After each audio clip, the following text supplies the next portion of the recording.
con un tío mío que era paciente de SIDA y drogadicto en un barrio, allá mismo en el área este. Mi tío pues estaba casi siempre drogado, me llevaba a los puntos de drogas con él, empeñaba el auto, vendía cosas, vendía todo, y llegaba al punto que se endrogaba tanto que hablaba de esta manera, cogía y hablaba, Miguelito, no podía hablar porque ya fumaba tanto crack en la pipa que los pulmones del SIDA se los tenía ya funcionando poco. El SIDA pues terminó acabando con él, murió. Cuando murió, pues yo no podía regresar a mi casa por lo que había ocurrido. Me fui a vivir para un caserío de los mismos que comprábamos drogas porque ya yo conocía allí a todo el mundo. Me fui para ese caserío y cada vez que yo tenía problemas en mi casa, cada vez que yo tenía problemas con mi tío, cada vez que yo tenía problemas con quien sea, yo lo que hacía era ponerme unos audífonos y escuchar reggaetón por ahí para abajo, rap, escuchar música que hablara de violencia, de mujeres. No digo que las mujeres son malas, valga la redundancia, simplemente que esa música degrada a la mujer y habla bien negativo de la mujer, y lo que te aconseja es que entre más tenga, más hombre eres. Y ese es el pensamiento machista que tienen los jóvenes que nacen con eso ya, de que no creen en la fidelidad, no creen en el matrimonio, no creen en la abstinencia, no creen en la familia, no creen en nada de eso, porque el enemigo está irado contra de la institución de la familia y del matrimonio. Y lo estamos viendo ahora en las noticias, que ahora todo es matrimonio, ok, ese tema últimamente yo ya me tiene un poco cansado, está en todas partes. Y quiero que pensemos en esto: un hombre y un hombre pueden tener un hijo, una mujer y una mujer pueden tener un hijo, no pueden tener un hijo. Y también está por ahí coladito el tema del aborto, y también está por ahí coladito el tema de la guerra. ¿Sí? ¿Por qué? Estamos viviendo dentro de un conflicto, estamos viviendo dentro de una guerra, y esa guerra es para destruir la imagen de Dios en el hombre, la imagen de Dios que cargamos tú y yo. O sea, un hombre y un hombre no pueden tener un hijo, no nacen más imágenes de Dios. Una mujer y una mujer no pueden tener un hijo, no nacen más imágenes de Dios. Y las que nazcan vamos a abortarlas. Y si eso no funciona, pues pasemos una guerra y matamos todas las imágenes que podamos, pero el conflicto que hay, la guerra que hay, es por destruir la imagen de Dios en el hombre. Ocurrió ese evento, me fui a vivir para el caserío, empecé a vender drogas. Llegó un momento que ya yo era el dueño de varios puntos de droga, que administraba varios puntos de droga en el área metropolitana, Villas de Loíza, Río Piedra, varios caseríos, porque se habían llevado preso al que me inició en ese ambiente, que era un amigo.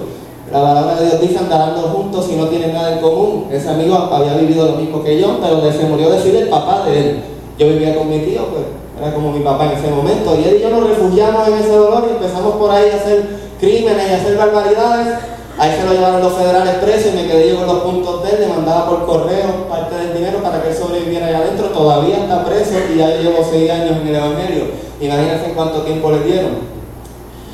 En uno de esos eventos que ocurrieron allí, yo estaba en mi auto montado, y antes de contar este evento hay un dato bien importante. Mis abuelos pues siempre fueron cristianos pentecostales. Mi abuela ya falleció, con el pelo por acá, y era una señora que vivía en un campito, y a la iglesita que iban era una que estaba al frente de la casa, porque ellos no tenían, iban ahí que era cerquita, que ellos no conocían mucho, conocían la luz que tenían era esa, leían ahí, caminaban hasta la iglesia, pero ellos ni televisión se podía ver en esa casa. Mi tío vivía más arriba y yo vivía ahí con mi tío, y ahí fue donde me mandaron, porque pues había un plan de que cuando él muriera pues yo me quedara viviendo ahí en esa casa, porque la idea era que yo no volviera a la mía.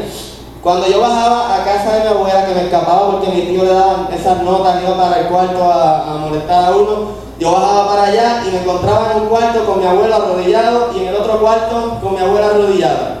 La palabra de Dios dice: instruye al niño en su camino, y cuando viejo no se apartará de él. Yo los veía ahí orando y me esperaba que terminaran, y eso era hasta tarde orando. Y yo decía: todavía están orando, ¿ellos estarán durmiendo o están orando? Porque llevan muchas horas ahí arrodillados. Un día mi abuelo me dijo: Miguelito, yo sé que tú andas por ahí con tu tío, si en algún momento tú tienes un problema y estás a punto de perder tu vida, ora. Órale a Dios, nosotros siempre estamos orando por ustedes, órale a Dios. Mis hijos no cogieron el mejor camino, yo no sé por qué, porque fueron criados en el evangelio, pero órale a Dios. Ellos tenían una manera que los obligaban de que ellos no quisieran ir a la iglesia a los 18 años, y los botaron a todos de la casa, y todos se criaron por ahí, porque si no iban a la iglesia, pues afuera que iban. Y pues ese era el estilo, y ese estilo pues aparentemente no funcionó, porque tengo 2 tíos muertos y el otro está preso. Hay uno que está en un hogar de personas que están locos, vamos a decirlo así, es adicto de drogas por las venas. Y esa teoría de que lo botaron de la casa no bregó.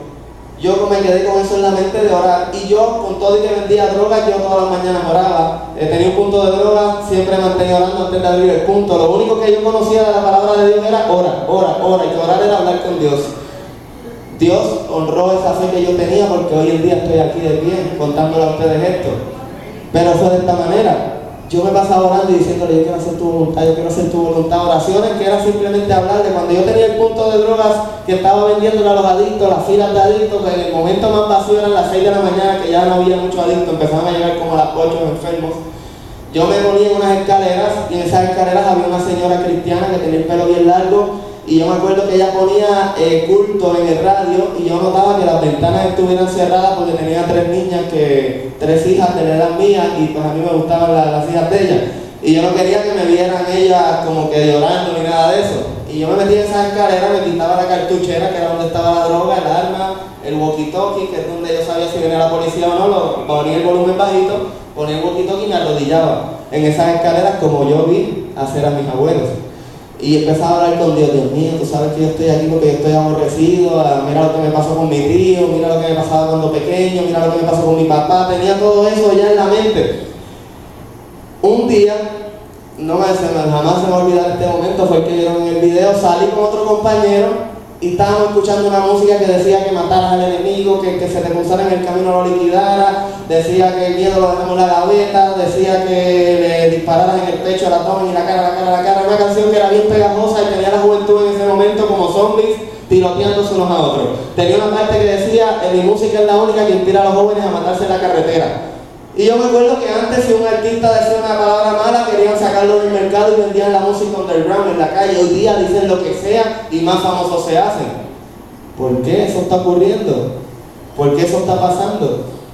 El enemigo está tratando de destruir la imagen de Dios en ti y en mí. El enemigo está buscando la manera de destruirte y la única manera es por medio de tu pensamiento. La única manera que él entra a tu corazón, a tu mente, es por medio de tu pensamiento, de tus sentidos. ¿Cuáles son las puertas para entrar acá arriba? Las avenidas del alma, como nos enseñan cuando estudiamos teología. Las avenidas del alma son los conductos que conducen hacia tu alma. ¿Y cuáles son esas puertas? La palabra de Dios dice, aquí yo estoy, toco la puerta y llamo, aquel que la abre yo entraré, cenaré con él y él conmigo. Ni Dios puede entrar para allá adentro si tú no le abres la puerta. O sea que si ni Dios puede entrar allá adentro, si tú no le abres la puerta, el enemigo menos puede, porque aquí el poderoso es Dios. El enemigo es un copión, lo que ha sido un copión, un envidioso, hasta él fue creado, él no se pudo crear ni él mismo. Que él no puede entrar para allá adentro si tú no le abres la puerta, pero ¿cómo él entra para allá adentro? Si tú le abres las puertas de ese castillo, de esa casa. ¿Cuáles son las puertas? ¿Cuáles son las puertas? Vamos al libro de Génesis, capítulo 3. Y vamos a tratar de hacer un estudio aquí corto porque les voy a contar todo mi testimonio, pero es importante para mí que sepan esto. El libro de Génesis, capítulo 3, la caída de Eva y de Adán. No vamos a echarle la culpa nada más que a ella, como él hizo. La caída. Tenemos la historia completa, no se la voy a leer completa, se la voy a resumir, pero ustedes la conocen, pero ahí la pueden seguir con la vista si tienen algunas dudas de lo que yo estoy hablando. ¿Cuál fue el primer error que cometió? Sabemos que Eva agarró la fruta, la comió, se la dio a Adán. ¿Cuál fue el primer error que cometió ella para que eso ocurriera? Separarse de su marido. Pero ¿cuál fue separarse de su marido? Sí, fue uno de los errores, pero no voy a hablar hoy de hogar y familia. Vamos a ver cuál fue el segundo error que cometió. Dialogar. ¿Quién más? Escuchar. ¿Quién más? Observar. El primer error que ella cometió fue, le dijeron que no se acercara ahí, que no comiera de ahí, que eso era lo que le hacía daño. El único mandamiento que tenían, ella se separó de su marido, pero cuando se separó de su marido lo que hizo fue que se acercó al territorio del enemigo. Fue lanzado a tierra la serpiente antigua. Y allí en el jardín estaba esa serpiente y no podía moverse de ese perímetro. Dice el libro La Historia de la Redención que a menos que ella no se acercara ahí, él no podía tentarla. Pero se acercó al territorio del enemigo. Y hoy día vemos que la droga se ha propagado, la pornografía se ha propagado, las películas de violencia se han propagado, la música de violencia se ha propagado y se ha promocionado de una manera increíble porque una persona un día le dio con acercarse al territorio del enemigo y probar esa droga, con acercarse al territorio del enemigo y comprar esa cerveza, con acercarse al territorio del enemigo y ver esa película violenta, con acercarse al territorio del enemigo y comprar esa pornografía que destruye a la familia. Todo fue por personas que les dio con acercarse al territorio del enemigo, pero para acercarse al territorio del enemigo te tienes que despegar y alejarte del territorio de Dios. Alejarte de los caminos de Dios, alejarte de la casa de Dios, alejarte del pueblo de Dios, alejarte del lugar donde tú recibes el alimento espiritual, alejarte de la presencia de Dios. Antes que tuvieran los peces, ya estaba el agua, porque el agua tiene todos los elementos para que esos peces estén vivos. Antes de que crearan los árboles estaba la tierra, porque la tierra tiene los elementos para que esos árboles estén vivos y florecientes. Antes de crearte a ti y a mí, estaba todo creado primero, porque todo eso es lo suficiente necesario para que nosotros estemos vivos y resplandecientes. Pero así como el pez, lejos del agua, se asfixia y se muere, así como el árbol, si lo arrancas, se seca y se muere, si tú y yo nos alejamos de la presencia de Dios, nos morimos, sufrimos, lloramos, nos suicidamos, nos matamos nosotros mismos haciendo un montón de cosas, porque tú y yo fuimos creados para vivir rodeados de la presencia de Dios. Y cuando nos despegamos de la presencia de Dios, nos acercamos al territorio del enemigo. ¿Y qué fue lo otro que hizo Eva? Dialogó, pero antes de dialogar, vio que el fruto era agradable a la vista y bueno para comer. Contempló. Y casi siempre nosotros nos acercamos al territorio del enemigo y vemos qué hay ahí. No voy a comprar nada, pero voy a ver qué hay. No voy a tomar nada, pero voy a ver qué hay. Voy a ver qué hay como quiera. Y luego que vemos lo que hay, preguntamos, ¿cuánto vale esto? ¿Eso es bueno? ¿Eso es malo? ¿Qué hace eso? ¿Las drogas matan? Dicen, no matan nada. Muchas cosas. Después que entramos al territorio del enemigo, contemplamos, dialogamos, luego probamos y vamos a donde otro y le contamos qué brutal estuvo esa película que mataron tanta gente. Le contamos a otro qué brutal está esa canción que habla bien mal de la mujer. Le contamos a otro la nota que cogimos con esa cerveza, con esa droga. Y cuando venimos a ver eso que ocurrió en el principio, es la misma estrategia que el enemigo utiliza hoy día y le está funcionando. Los hijos de las tinieblas han sido más sagaces que los hijos de la luz. Yo estaba ahí en ese caserío vendiendo droga. Yo estaba ahí en ese caserío vendiendo destrucción. Yo estaba aborrecido de la vida por la traición de mi madre. Yo estaba cansado de la vida por las burlas de mis compañeros en la escuela. Yo estaba cansado de vivir porque se murió mi tío. Yo estaba aborrecido de la vida en ese momento y me traté de picar las venas en varias ocasiones, pero dolía tanto que cuando sentí ese dolor decía no voy a hacer esto, duele mucho. Y mi abuelo me dijo que si me suicido voy a ir al infierno. Yo no quiero ir al infierno. Y me dijo que si estoy a punto de morir, orara para ir al cielo. Yo quiero ir al cielo, entonces vamos a esperar que alguien me mate. Salí con un compañero con esa canción en la mente bien violento y él me decía, tú no te atreves a matar a Dios, claro que me atrevo. Tú no te atreves, claro que me atrevo. Vamos a tirotear a fulano que está vendiendo más droga que nosotros. Vamos a tirotear a esa gente. Tú no te atreves, claro que me atrevo. Empezamos a sacarnos candela. Nos montamos en mi auto y fuimos para allá. A mí ya me habían invitado a la iglesia varias personas, pero nadie había pasado simplemente una invitación, nadie se había sentado conmigo a escuchar qué me había ocurrido, nadie se había atrevido a escuchar a ese muchacho que estaba serio, lleno de tatuajes, con un arma en la cintura, le había preguntado qué te pasa, Cristo te ama, simplemente vamos por la iglesia, no puedo ir a la iglesia, te vas a pudrir en el infierno. Y yo, pero ¿qué te pasa? Mira, este tipo no lo dejen entrar aquí más. Iban a unos cultos que hacían allí, esos cultos eran un pastor gritando de una manera que yo pensaba que era una música heavy metal que estaba cantando. Y ese pastor montaba allí una bocina y unos grupos de hermanos y pegaba, ¿por qué el diablo? ¿Qué se dice? Y yo decía, mira, pero este tipo que deje de gritar, mira la hora que es. Y ese era el concepto que yo tenía. No iban a donde nosotros a hablar con nosotros, simplemente iban a condenarnos con el infierno y con el diablo a meternos miedo. Y nosotros no teníamos miedo a nada de eso. Me fui con mi amigo mío a hacer ese crimen. Cuando voy saliendo veo que se nos queda mirando un oficial de la policía que iba en una patrulla con otro compañero y miraron, ya nos conocían. Y yo le dije al amigo mío, se nos quedaron mirando. Y él me dijo, se te quedaron mirando a ti porque ya te conocen, a mí no me vieron. Y yo, se nos quedaron mirando. Tú estás, pues vamos a comprarte unos pampers en el puesto de gasolina, tú estás bien asustado, yo no ando con gente miedosa, mira, subía la canción. ¿Por qué yo que si mato, que si esto? Esa canción no, ese soy yo soy el duro. Se transformaba con esa música y teníamos que escucharla para cometer los crímenes. yo también me transporté, sentía voces que me decían no hagas eso, pero yo subía la canción y callaba la voz de Dios en mi mente escuchando esa música, callaba la voz de Dios en mi mente amonestándome, porque yo lo que quería era llenarme de valor escuchando esa canción. La policía se nos quedó mirando y yo decidí virar el U y decir no vamos a tirotear a nadie porque nos van a parar. Cuando vamos entrando al caserío de nuevo, la patrulla va saliendo y vira el U y nos detienen ahí mismo. Yo le dije, nos pararon, te lo dije. Él dijo, yo no le tengo miedo a esa gente, tú sabes que yo estoy prófugo, yo le voy a entrar a tiros a fuego, fue lo que me dijo él. Abrió la cristal y le entró a tiro a la patrulla y yo dije, rayos, pero ¿qué acaba de hacer este tipo? Se fastidió todo esto aquí. Veo que llegaron más patrullas y los policías allá en el área metro, dentro de cada patrulla hay uno vestido de militar de la defensa civil con un rifle. Están los dos estatales o municipales y atrás uno de militar que es de la defensa civil con un arma larga. Nos entramos al caserío, él se baja del carro, un tiroteo con ellos y se mete en un monte, pega a correr y se van detrás de él y se bajan más policías y rodean mi carro y le apuntan. Yo me quedé ahí en el carro montado y dije, ¿qué yo hago ahora? Yo soy el duro, yo soy el valiente, eso dice la canción y eso es lo que yo he creído en eso. Me bajé con el arma aquí atrás y así con las manos arriba y dije, yo no tengo nada, no disparen. Y cuando vieron que yo estaba así, bajaron las armas. Cuando las bajan, yo saco mi arma y les entré a tiros a ellos.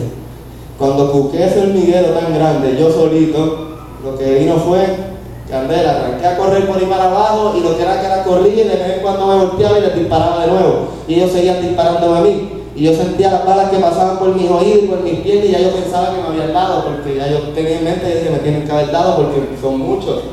Me tropiezo en una esquina entre dos edificios en ese residencial bien oscura. Nosotros rompíamos los postes, las luces para que fuera todo oscuro y poder vender allí drogas. Cuando me caigo y me tropiezo, caigo al suelo y apunto hacia arriba y el oficial que quedó conmigo solo en esa esquina me apunta también y la mano de él era así. Suelta el arma, muchacho, suelta el arma. Y yo lo cogí y le apuntaba a él también y le decía, suelta tú, pedazo, y le decía un montón de palabras malas. Y le disparé al rostro, a una distancia, no me acuerdo el ejemplo, la Biblia, a una distancia de yo y ese piano, es un piano, no es lo que está al otro lado. A esa distancia que era cerca.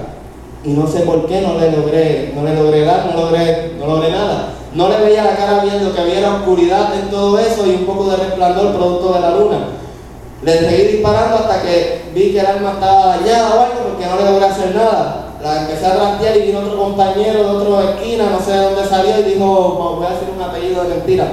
Rodríguez, ¿estás bien? Y me disparó y me dio por aquí, en este lado fue. Cogí, como vi que me hirió, rodé, porque él dijo, no dispare.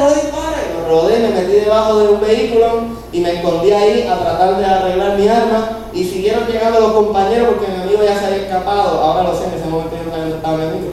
Llegaron todos y se pararon en posiciones así y se pararon al frente del auto y empezaron a disparar. En el tribunal después se dijo que fueron más de 180 casquillos que recogieron en el suelo de AK-47, M16 y arma .40.